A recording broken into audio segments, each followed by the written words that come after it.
యుద్ధం కేవలం రెండు దేశాల మధ్య జరుగుతున్న పోరు కాదు.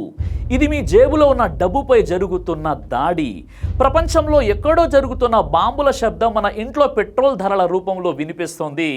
యునైటెడ్ స్టేట్స్ మరియు ఇరాన్ మధ్య జరుగుతున్న ఈ యుద్ధం ప్రపంచ ఆర్థిక వ్యవస్థను కుదిపేస్తుంది.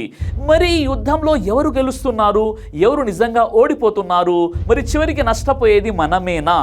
ప్రస్తుతం అమెరికా మరియు ఇరాన్ మధ్య జరుగుతున్న యుద్ధం కేవలం ఆ రెండు దేశాలకే పరిమితం కాలేదు. ఇది ప్రపంచ ఆర్థిక వ్యవస్థను మరియు దేశాల మధ్య ఉన్న సంబంధాలను వేగంగా మార్చేస్తుంది. ఈ యుద్ధం మొదలై 3 వారాలు అవుతున్నా అమెరికాకు ఆశించిన విజయాలు దక్కడం లేదు. పైగా దౌత్యపరంగా ఎదురు దెబ్బలు తగులుతున్నాయి మరియు ఆర్థికంగా నష్టాలు పెరుగుతున్నాయి. అమెరికా మాటను దాని మిత్ర దేశాలే వినకపోవడం, ఇరాన్ కొత్త రకమైన యుద్ధ తంత్రాలను వాడడం ఈ పరిస్థితిని మరింత కష్టంగా మార్చాయి. యుద్ధం ప్రారంభమై 3వ వారం ముగిసే సమయానికి ప్రపంచం ఒక భారీ ఆర్థిక మరియు రాజకీయ మార్పును చూస్తోంది. ఈ రోజు మన వీడియోలో అమెరికా ఎందుకు ఒంటరి అవుతోంది, చమురు ధరలు ప్రపంచ దేశాల జీడిపిని ఎలా దెబ్బతీస్తున్నాయి, మరియు ఈ యుద్ధంలో కృత్రిమ మేధస్సు అంటే AI పాత్ర ఏమిటి అనే విషయాలను తెలుసుకునే ప్రయత్నం చేద్దాం. యుద్ధం ప్రభావం నేరుగా మన జేబులపై పడుతోంది. చమురు ధరలు ఇప్పటికే బ్యారెల్కు $100 మార్కును దాటాయి. హర్మోజ్ జలసంధిలో ఉద్రిక్తతలు ఇలాగే కొనసాగితే ఇది $150 వరకు చేరుకునే ప్రమాదం ఉందని నిపుణులు కూడా హెచ్చరిస్తున్నారు. ఎందుకంటే అమెరికా ఇరాన్ యుద్ధం కారణంగా అంతర్జాతీయ మార్కెట్లో ముడి చమురు ధర ఇప్పటికే బ్యారెల్కు $100 మార్కును దాటగా ప్రస్తుత డాలర్ మారకపు విలువ సుమారు 92.43 వద్ద ఉన్నందున మన దేశానికి చమురు ధర సుమారు 9,243 అవుతుంది. ఒకవేళ హర్మోజ్ జలసంధిలో ఉద్రిక్తలు పెరిగి చమురు ధర $150కి చేరుకుంటే అది భారతీయ కరెన్సీలో దాదాపు 13,865కు పెరుగుతుంది. దీనివల్ల రవాణా ఖర్చులు విపరీతంగా పెరిగి నిత్యావసర వస్తువులు ధరలు ఆకాశాన్ని తాకుతాయి. గోల్డెన్ సాట్స్ అందించినటువంటి డేటా ప్రకారం ఈ యుద్ధం వల్ల వివిధ దేశాల ఆర్థిక వ్యవస్థలు జీడిపి భారీగా దెబ్బతిననున్నాయి. ఖతార్ మరియు కువైట్ దేశాల జీడిపి దాదాపు -14% పడిపోయే అవకాశం ఉంది. భారతదేశంపై దీని ప్రభావం అత్యంత ఆందోళనకరంగా ఉంది. మన దేశ జీడిపి దాదాపు -5.21% తగ్గే అవకాశం ఉందని అంచనా. ఇది కేవలం అంకెలు మాత్రమే కాదు, సామాన్యుల కొనుగోలు శక్తిపై పడే పెద్ద దెబ్బ. దీని ద్వారా స్పష్టమవుతున్నటువంటి విషయం ఏమిటంటే గల్ఫ్ దేశాల ఆర్థిక వ్యవస్థలు నేరుగా చమురు రవాణాపై ఆధారపడి ఉండడంతో అవి అత్యధికంగా నష్టపోతున్నాయి. భారతదేశం వంటి అభివృద్ధి చెందుతున్న ఆర్థిక వ్యవస్థలకు ఇంధన ధరల పెరుగుదల ద్రవ్యోల్బణానికి దారితీసి సామాన్యుల కొనుగోలు శక్తిని దెబ్బతీస్తుంది. ఇరాన్ సైన్యం హర్మోజ్ సముద్ర మార్గంలో నీటి అడుగున బాంబులు, మైన్స్ అమర్చడం ద్వారా ఆ దారిని తన కంట్రోల్లోకి తెచ్చుకుంది. ఇప్పుడు ఏ ఓడ ఆ దారిలో వెళ్లాలన్నా ఇరాన్ అనుమతి తప్పనిసరిగా తీసుకోవాలి. అమెరికా తన నావిక బలగంతో ఈ అడ్డంకిని తొలగించాలని ప్రయత్నించినా అది సాధ్యం కాలేదు. ఎందుకంటే అమెరికాకు దాని మిత్ర దేశాల మద్దతు లభించడం లేదు మరియు ఆ ప్రాంతం ఇరాన్కు భౌగోళికంగా బాగా కలిసి వచ్చింది. విశ్లేషకులు ఈ ప్రాంతాన్ని ఒక కిల్ బాక్స్ శత్రువుగా సులభంగా దెబ్బతీసే ప్రాంతంగా పిలుస్తున్నారు. ఇరాన్ తనను తాను కాపాడుకోవడానికి అమెరికా యుద్ధ నౌకలను తీరానికి 700 నుండి 1000 కిలోమీటర్ల దూరంలో ఉండేలా జాగ్రత్త పడింది. అమెరికా దగ్గర అత్యాధునిక రక్షణ వ్యవస్థలు ఉన్నప్పటికీ ఇరాన్ వాడే డ్రోన్లు మరియు మిజైళ్లు చాలా వేగంగా పెద్ద సంఖ్యలో వస్తూ అమెరికాకు సవాలు విసురుతున్నాయి. ఇది ప్రపంచంలో అమెరికా సైనిక బలం తగ్గుతుందని చెప్పడానికి ఒక నిదర్శనం. అదనంగా బాగ్దాద్లోని గ్రీన్ జోన్ పై జరిగిన దాడులు ఈ ప్రాంతంలో అమెరికా పట్టును మరింత తగ్గించాయి. అమెరికా యొక్క ప్రస్తుత పాలనను నిపుణులు టఫ్ అంటే ట్రంప్ ఎప్పుడు పనులను పాడు చేస్తారని పిలుస్తున్నారు. గతంలో ట్రంప్ను టాకో ట్రంప్ ఎప్పుడు భయపడి వెనక్కి తగ్గుతాడు అనేవారు. ట్రంప్ నిర్ణయాలు మాటి మాటికి మారుతుండడంతో అటు మిత్ర దేశాలకు ఇటు అమెరికాలోని రాజకీయ నాయకులకు ఏమీ అర్థం కావడం లేదు. ఒకప్పుడు ఇరాన్ను తీవ్రంగా విమర్శించినటువంటి ట్రంప్ ఇప్పుడు ఇరాన్ నాయకులు చాలా తెలివైనటువంటి వారని, హై ఐక్యూ ఉన్న వారని పొగుడుతున్నాడు. దీనిని బట్టి ఇరాన్ తన తెలివితేటలతో అమెరికాపై పట్టు సాధించిందని అర్థమవుతుంది. అమెరికాలోని రాజకీయ గందరగోళం ట్రంప్ మాటలు స్పష్టంగా కనిపిస్తుంది. ఉదాహరణకు ఒక ప్రెస్ మీట్లో ఆయన కాలిఫోర్నియా గవర్నర్ గవిన్ న్యూపామ్ను పొరపాటున అమెరికా అధ్యక్షుడని పిలిచాడు. యుద్ధం జరుగుతున్న సమయంలో దేశాధినేత ఇలాంటి పొరపాట్లు చేయడం శత్రు దేశాలకు మానసికంగా బలాన్ని ఇస్తుంది. అమెరికాకు చెందినటువంటి పీట్ హెక్సేత్ వంటి కొందరు నాయకులు యుద్ధంలో నో క్వార్టర్ పద్ధతిని పాటించాలని అంటున్నారు. నో క్వార్టర్ అంటే యుద్ధంలో శత్రువు లొంగిపోయినా లేదా దెబ్బతిని ఉన్నా కూడా కనికరం చూపకుండా చంపేయడం. కానీ అంతర్జాతీయ నియమాల ప్రకారం ఇలా చేయడం చాలా పెద్ద తప్పు. దీనిని యుద్ధ నేరం, వార్ క్రైమ్గా పరిగణిస్తారు. అలాగే యుద్ధం వల్ల సామాన్య ప్రజలకు కలిగే నష్టాన్ని, కొలేటరల్ డ్యామేజ్ కూడా సాధ్యమైనంత వరకు నివారించాలని చట్టాలు చెబుతున్నాయి.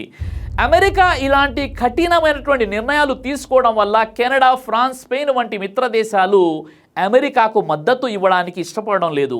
స్విట్జర్లాండ్ వంటి దేశాలు కూడా అమెరికా యుద్ధ విమానాలను తమ దేశం మీదుగా ప్రయాణించడానికి అనుమతించడం లేదు. దీనివల్ల అమెరికా ప్రపంచ దేశాల ముందు ఒంటరిగా మారుతోంది.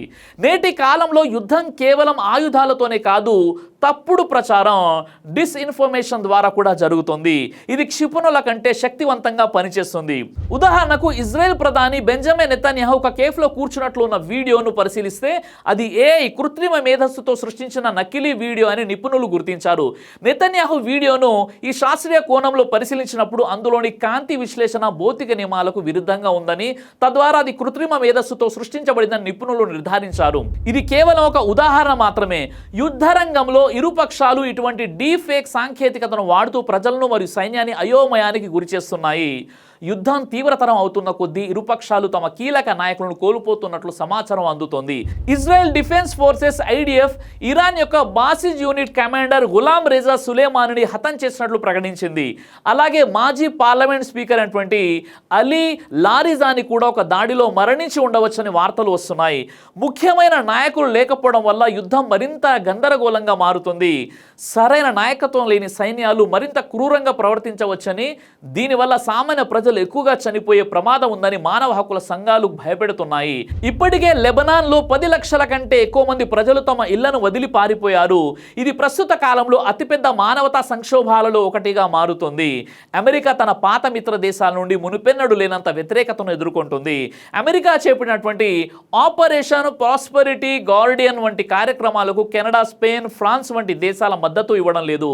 తమ దేశ నౌకాదళాలను అమెరికా కింద పనిచేయడానికి పంపడం లేదు కూడా. ముఖ్యంగా స్విట్జర్లాండ్ వంటి దేశాలు అమెరికా యుద్ధ విమానాలను తమ దేశం మీదుగా వెళ్ళనివ్వడం లేదు. అలాగే బ్రిటన్, యూకే మరిన్ని యుద్ధ నౌకలను పంపడానికి నిరాకరించింది. నాటో కూడా ఈ యుద్ధంలో నేరుగా పాల్గొనడానికి ఇష్టపడడం లేదు. ఇదే సమయంలో చైనా తన ప్రభావాన్ని పెంచుకోవాలని చూస్తుంది. అమెరికా విఫలమైన చోట చైనా సహాయం పేరుతో పశ్చిమాసియా దేశాలతో సంబంధాలను బలపరుచుకుంటుంది. దీనివల్ల భవిష్యత్తులో ప్రపంచంలో శక్తివంతమైన దేశాల లెక్కలు మారిపోయే అవకాశం కూడా ఉంది. అమెరికా మరియు ఇరాన్ మధ్య యుద్ధం మొదలై 3 వారాలు అవుతున్నా గొడవలు తగ్గేలా కనిపించడం లేదు. దాచుకున్న పెట్రోల్ నిల్వలు అయిపోతుండడం, ఆర్థికంగా దేశం దెబ్బతినడం మరియు వేరే దేశాల మద్దతు లేకపోవడం అమెరికాకు పెద్ద సమస్యగా మారింది. ఇరాన్ మాత్రం తన బలాన్ని తగ్గించుకోకుండా ఉండడమే కాకుండా అమెరికా మిత్ర దేశాల మధ్య ఉన్నటువంటి ఐక్యతను దెబ్బతీయడంలో విజయం సాధిస్తుంది. రాబోయే రోజుల్లో ఏం జరగవచ్చు అంటే ఈ యుద్ధాన్ని త్వరగా ఆపడానికి అమెరికా దగ్గర సరైనటువంటి ప్లాన్, ఎగ్జిట్ స్ట్రాటజీ లేదు. అందుకే ఈ గొడవ చాలా కాలం పాటు కొనసాగే అవకాశం ఉంది. పెట్రోల్ మరియు డీజిల్ ధరలు పెరగడం వల్ల ప్రపంచవ్యాప్తంగా ముఖ్యంగా భారతదేశం వంటి దేశాల్లో సామాన్యులకు ఆర్థిక ఇబ్బందులు ఏర్పడే ప్రమాదం ఉంది. యుద్ధంలో కేవలం ఆయుధాలే కాకుండా AI మరియు కంప్యూటర్, సైబర్ దాడులు కీలక పాత్ర పోషిస్తున్నాయి. టెక్నాలజీపై పట్టు ఉన్న దేశాలే భవిష్యత్తులో బలంగా ఉంటాయి. ఈ యుద్ధం కేవలం అమెరికా మరియు ఇరాన్ మధ్య జరుగుతున్న గొడవ మాత్రమే కాదు, ప్రపంచంలో వస్తున్న పెద్ద మార్పులకు ఇది ఒక గుర్తు. లోకంపై తన పట్టును నిలుపుకోవాలని అమెరికా చేస్తున్న ప్రయత్నాలు ఫలించడం లేదు. అదే సమయంలో కొత్త దేశాలు బలంగా ఎదుగుతున్నాయి. 2 దేశాల మధ్య శాంతి చర్చలు జరిగితేనే ఈ వినాశనాన్ని ఆపగలం. లేదంటే ప్రపంచం మునుపెన్నడూ లేనంత పెద్ద ఆర్థిక ఇబ్బందులను మరియు ప్రాణ నష్టాన్ని చూడాల్సి వస్తుంది. ఈ యుద్ధం మనకు ఒక స్పష్టమైన సందేశం ఇస్తుంది. ప్రపంచం మారుతుంది, శక్తి సమీకరణలు మారుతున్నాయి. ఒకప్పుడు ప్రపంచాన్ని నియంత్రించినటువంటి యునైటెడ్ స్టేట్స్ ఈరోజు ఒంటరిగా నిలబడాల్సినటువంటి పరిస్థితి వస్తుంది. ఇంకోవైపు చైనా వంటి దేశాలు నిశ్శబ్దంగా తమ ప్రభావాన్ని పెంచుకుంటున్నాయి. కానీ ఈ రాజకీయ ఆటలో బాధపడేది సాధారణ ప్రజలే. ధరలు పెరుగుతాయి, ఉద్యోగాలు తగ్గుతాయి, జీవితం కష్టమవుతుంది. అందుకే ఈ యుద్ధం ముగియాలి, శాంతి చర్చలు ప్రారంభం కావాలి. లేదంటే ఇది కేవలం యుద్ధం కాదు, ప్రపంచ ఆర్థిక వ్యవస్థను కూల్చే తుఫాన్ అవుతుంది. నిజంగా ఇరాన్ అమెరికాకు, ట్రంప్కి తగినటువంటి బుద్ధి చెప్పారా లేదా? ఈ విషయంలో మీరేమనుకుంటున్నారు? మీ అభిప్రాయం కామెంట్ ద్వారా చెప్పండి. జై హింద్.